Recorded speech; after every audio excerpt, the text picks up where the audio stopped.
God, this weather's just killing me at this point, but I prevail. I still go to see the movies. God may strike me down, but I will crawl to AMC even if I turn into Ted from Eye of the Mountain and I'm a scream. Hello and welcome to my review of Ready or Not 2. Here I come.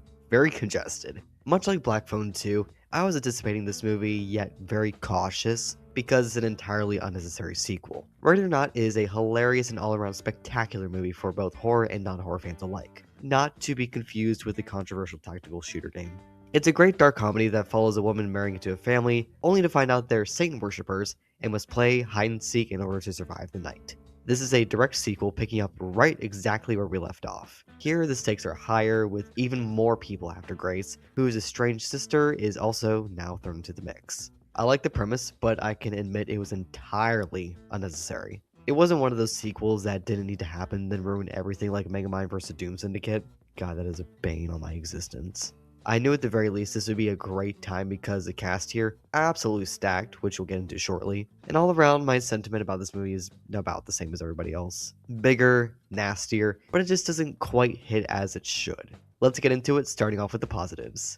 This cast. Holy shit, this is a crazy good cast. Of course, Samara Weaving, one of the best scream queens in the modern day alongside Mia Goth, has returned to reprise her role as the bride Grace. You cover that girl in blood and let her kick ass, you have my ass in the seat firmly planted for the next 2 hours. Her sister here is played by Kathryn Newton, who you may know from Lisa Frankenstein, Freaky, and Abigail. She's another great horror comedy actress who plays off of Samara Weaving incredibly well. Now, a real standout here was Sean Hattasey, I'm probably butchering that, who you may know from Animal Kingdom or The Faculty, but I know him as Dr. Abbott from The Pit. I'm not familiar with his range because I don't think I've seen him in anything else, but he puts on one hell of a brutal performance here. Like if someone fan casted him as Punisher or Deathstroke, I would not argue with them. We also have Elijah Wood, aka Frodo Baggins, Sarah Michelle Gellar, aka Buffy, live action Daphne, and what's her face, and I Know What You Did Last Summer, and David fucking Cronenberg. Yes, that David Cronenberg is a character in this movie. What the fuck? This isn't mentioning any of the great actors here who just give it their all. Phenomenal all around. Another thing with this movie that it just absolutely nails are the nasty kills. The first Ready or Not is already brutal, especially when they recreate Junji Ito's Smashed in the end. But Here I Come amps it up so much. Hell yeah. On top of that, the set pieces and the costumes just ooze style and aura. Viraj Rajan, again, butchering that probably. The guy with the mask you see in the trailer and the poster. He was occupying my full attention anytime he was on screen because his ensemble is just delicious. The color, the pants, the sash, the mask, the beautifully trimmed beard, all of it. And it's not just him, everyone else is so well dressed. Sean Hattasey, oh my god, his outfits. Sarah Michelle Gellar, oh my god, beautiful. And the dress that they give Samara Weaving in the end, oh, I need it, please. I don't even wear dresses, and I need that dress. It is so beautiful. That's not to mention the beautiful set designs like within the mansion, in the ending, which I will not spoil, in the main room with all the security cameras, and where Elijah Wood hangs out with the rest of the families. There is just so much style here. So many great set pieces, costuming department, 10 out of 10, spectacular. The lore here also gets amped up, bringing up the stakes and making the games even more sordid. The mysterious entity of Mr. LaBelle's satanic game really makes me wonder if he planned this downfall from the beginning, especially since he basically gives Grace his blessing. We learn about the hierarchies, the technicalities, in Mr. LaBelle's code, several characters utilizing loopholes to get in and out of situations, all that jazz. I love lore expansions so much, that's why I'm one of the few people that actually like Black Phone 2.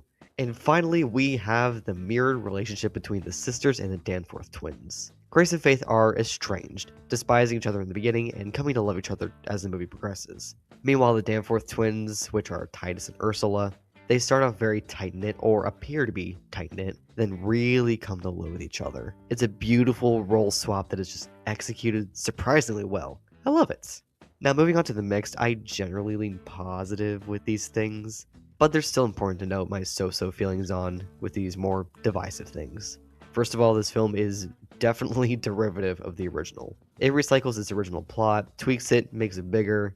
A purple sweater you toss into the washer with hot water may stretch out and unravel a bit, but it's still the same purple sweater. Good thing I like wearing that purple sweater because I do enjoy the format. And I did expect it to be very similar to the original, of course.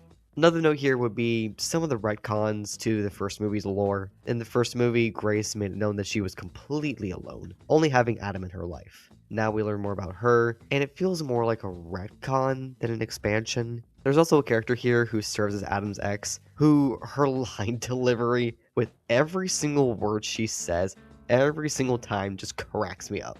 But it again is rewriting what is already established for Grace and Adam's relationship beforehand. Unless I missed something completely. I rewatched the first movie a couple days beforehand and I didn't catch it. I don't know, but I don't know how I feel about the whole X subplot. Again, there's hilarious dialogue, there's great shenanigans that happen with it, but when it comes to the relationship that Grace and Adam have in the first movie, I don't know how I feel about that being rewritten. Now for the negatives, my main one is the humor. I'm generally okay with the humor that Radio Silence uses in their films. It usually works. I love the comedy of the first movie, but here, I don't know. It just got annoying at some point when it just wasn't coming from Samara or Catherine. In the end especially, it just started to honestly piss me off. I don't even know why it did. And finally, this is just a me thing. Okay, this is just me. But something just didn't click for me. When I'm watching a movie, there's usually a point where something clicks in my head where I go, okay, yeah, I love this. For example, in Misery, it was when Annie had her first mental breakdown and revealed her true colors so early on. That had me intrigued. You're showing your hand this early on, and then later on, when she reveals that she has a gun, oh my God, what an amazing movie. It just clicked again. Or for The Ritual, it's when the guys woke up after the first night where everyone's tormented in their sleep. Underrated movie, please watch The Ritual. It's so fucking good. Not every movie has it, but most do, or at least the ones that I enjoy. But this movie just didn't have it. I still had a good time with it, don't get me wrong, but it felt like it was just going through the motions. That's not necessarily bad. I still enjoyed it. Again, don't get me wrong, it is a very good film, but something just didn't quite click for me. Perhaps it's the structure, or the comedy, or something. Something just didn't give me the chance to fully enjoy it. I cannot put my finger on it, and I wish I could elaborate more on this, but it's just how my brain works. It's a solid, very well done film, but there's something I just can't put my finger on. It's a very much DLC feeling movie, an expansion pack, if you will. That is honestly the best way I can verbalize it. All around, a very solid film that just doesn't quite live up to its predecessor enough, at least for me. I did see some people that were saying this is better than the first one, and I see it. I understand it. I also see a lot of people that are despising this movie for one reason or another. Again, totally get that. And as always, I'm in the middle ground. It keeps happening. I'm sorry. If you like the original Ready or Not, definitely give this a shot. There's a lot more good than bad. I can tell you that for certain. And trust me, there are far worse sequels out there. We already saw one this year, Scream 7. Jesus fucking Christ. Anyway, I think that's about it for me. Thank you so much for watching. My review of Project Hail Mary should be coming out here in a couple of days. I'm swamped with work, but I'm still determined to get these videos out, god damn it. In the meantime, take care, stay safe, and I'll be seeing y'all soon.